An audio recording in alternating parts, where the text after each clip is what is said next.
Good morning అందరికీ. నేను మీ తెలంగాణ చరిత్ర రవీంద్ర. మనం చెప్పుకుంటున్నాం తెలంగాణ చరిత్రకు సంబంధించిన శాతవాహనుల గురించి ఒకసారి చూద్దాం. తెలంగాణ పరిపాలించిన మొట్టమొదటి రాజ్యం వచ్చి శాతవాహనులు. శాతవాహన అంటే అర్థం గుర్రం.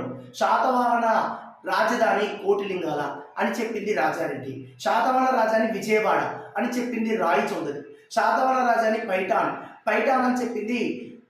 అని చెప్పింది వివి మిరాసి. శాతవాహన రాజధాని బళ్ళారి అని చెప్పింది సుల్తాన్కర్. శాతవాహన రాజధాని శ్రీకాకుళం అని చెప్పింది బర్నౌట్. శాతవాహన రాజధాని అమరావతి అని చెప్పింది ఆర్జీ బండార్కర్. మొత్తం శాతవాహనులు 30 మంది. ఏ పురాణం ప్రకారం అంటే మత్స్య పురాణం ప్రకారం. వాయు పురాణం ప్రకారం 17 మంది.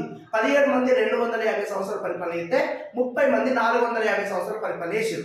మొత్తం పురాణాలు ఏంటంటే 18 పురాణాలు రాసింది వేదవ్యాసుడు. ఫస్ట్ పురాణం బ్రహ్మ పురాణం, చివరి పురాణం బ్రహ్మాండ పురాణం. వీడియో నచ్చితే లైక్ చేయండి, షేర్ చేయండి. Thank you. సబ్స్క్రైబ్ చేసుకోండి.